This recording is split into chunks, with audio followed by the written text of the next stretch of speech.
Greetings from Sacramento, California. This is Herman Frank, and I'm going to continue with this next episode of Quarterback Therapist.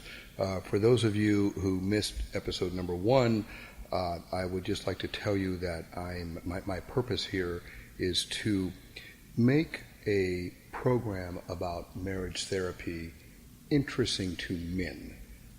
One of the things I talked about in my first show was that, according to what I've heard, something like 90% of the people buying those kind of books and doing that kind of stuff are female. And I realized it would be good to get the men in the game, so to speak. So I wanted to present it in a way that would be interesting to a man. So I decided to put it into the realm of a football game and a football hero. And I kind of introduced the characters last time, the situation they found themselves in, and how one of them, Mike Hanley, was going to help the other, Derek Mulholland, in solving his at this point there weren't really, I wouldn't even call them marriage problems, because he actually already lost his wife, so that was sort of a done deal. So, and he has a current girlfriend problem is what it is, although the problem, as we will see, is caused by his ex-wife. And we're going to look into how Mike Hanley, the wide receiver for the Washington Red Wings, who is linked for years with our other hero, Derek Mulholland, quarterback.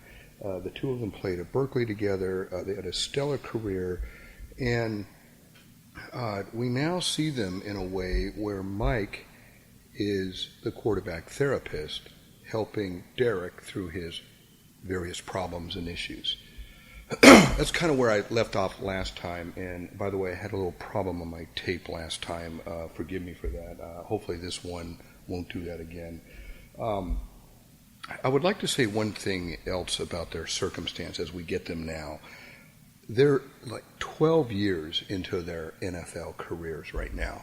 So we are actually seeing them in their own little, you could almost call it a midlife crisis. What does a NFL star do after he can't be an NFL player? And it's a kind of showman career that, like it or not, it will come to an end. You can't do that forever. And, everybody knows that. Nobody's stupid to think, oh, yeah, I'll be knocking heads in the NFL forever. It's just kind of like being a model. Let's face it, models there's some that last long times, but many last like 4 years. There are also a lot of NFL players that only last for 4 years. Some last 1 year. So it's not an easy place to make a living. These two had found their place there. They found their place in the sun. They were wonderful. They had a wonderful strategy together that worked when they were at Berkeley, and it's working just as well in the NFL, and it's even getting better.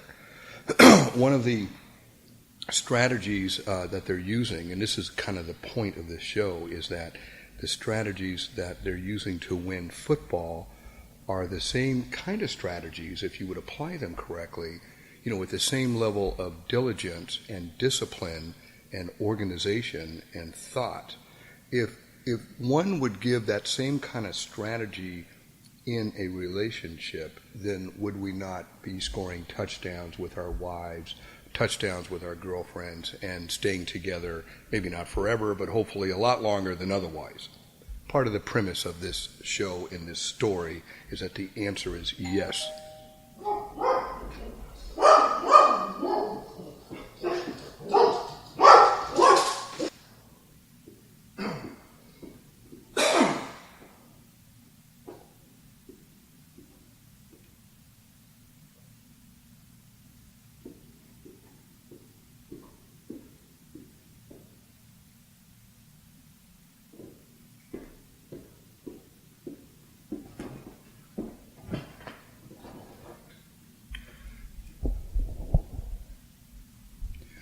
We find them in this problem year of their lives, the last year they will have in the NFL. One thing about Mike, as I said in our first episode, he was quite smart and did buy some car dealerships. He's a business guy, and so he's going to be having a very obvious and good next career.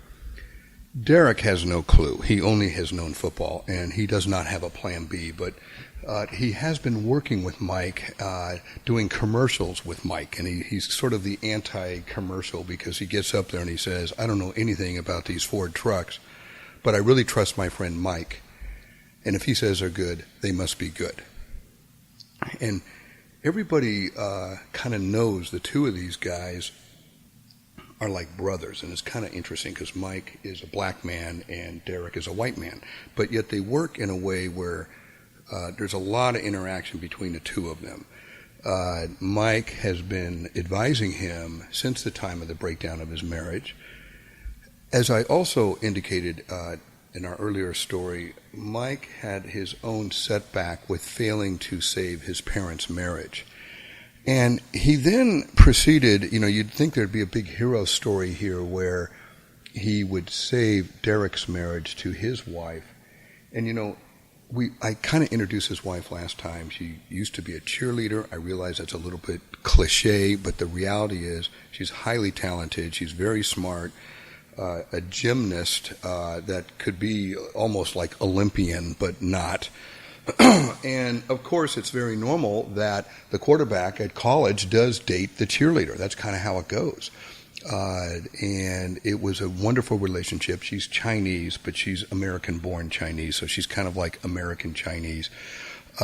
She, lovely girl, and became Miss Teen. She won a beauty pageant called Miss Teen Asia, and she then won... that was for California. She then won another one called Miss Teen Asia USA. Then as she got into the cheerleading area, she kind of left the beauty queen thing and didn't do it at all. But then later, there is a kind of interesting pageant a lot of you may not know about. It's a Mrs. pageant, and the one you see like on TV. Those girls are, I think, around 22 to 25, around there. And one of the rules is you've never been married. That's the normal kind of Miss USA, Miss World, Miss Universe that you see about. But there is another pageant. It's kind of cool, and it's the Mrs. And there is one. It's called Mrs. Asia USA, and yes, his wife, ex-wife, won that. And later, after the kind of foul-up in their marriage, which I don't know how much I'll get into because it doesn't matter so much. Just take it as a given. Theirs is over. But the foul-up led her into an interesting path of religion, and we will see that she becomes a kind of unique person. I can best describe it as beauty queen priest. Now she's teaching to Chinese people the language, the thoughts, the wisdom of the Christian religion. So she's talking about Jesus Christ, God, and all the teachings of that. She became a true believer. A lot of it has to do, girls can get on a wayward path sometimes, and it really felt like coming home to her. This was her home. And right when she saw it, it was like love at first sight. And she was just gone into this church element. And during that process, she meets this man I described earlier who actually is a yoga guy. Now, she's always been into health, and she's like a gymnast, cheerleader. She's doing a lot of yoga.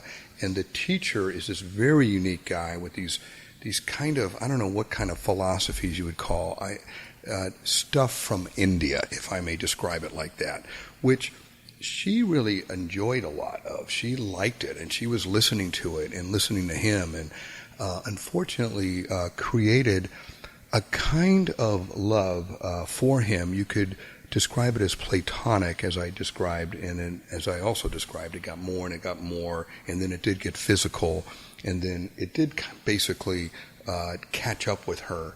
You know, the main problem she had is that she fell in love with a guy, and most women, as I understand it, can only love one guy. Now, there are some exceptions to that. I've met them, so I know. But most women don't. They just will have one. So the man, Derek, of course, could understand and see her lack of love. I mean, he could just see it.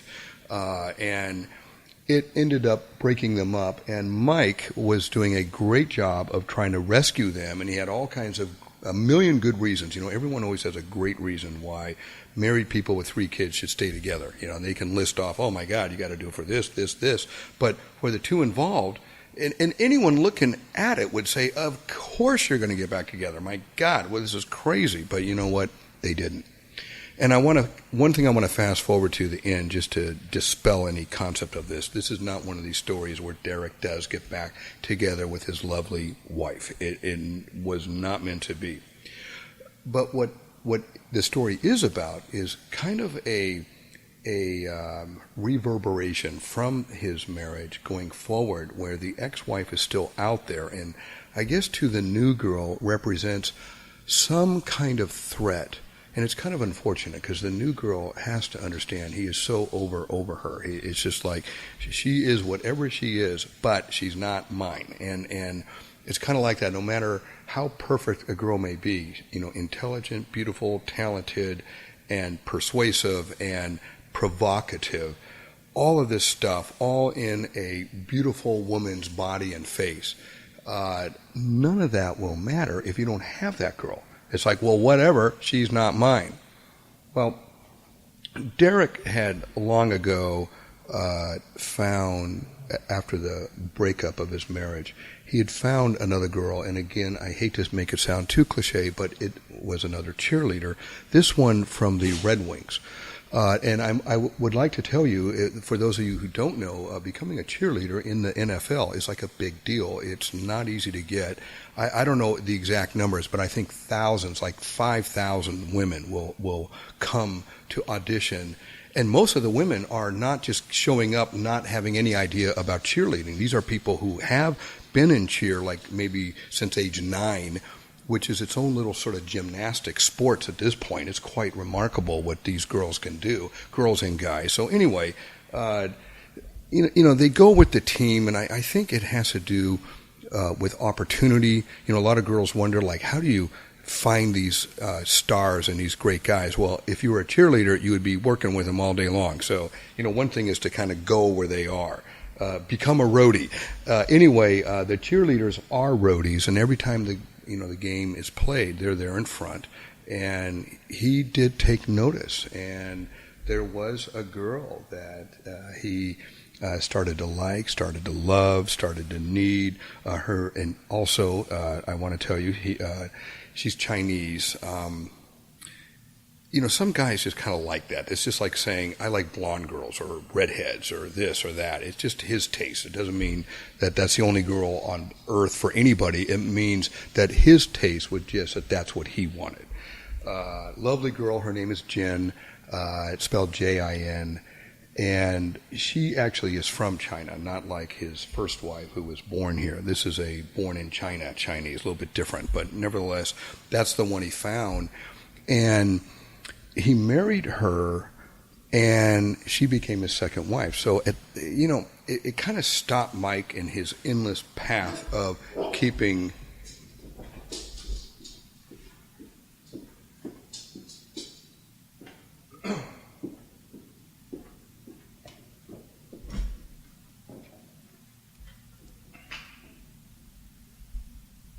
Well, anyway, he met her, Jen, as a cheerleader. They get married.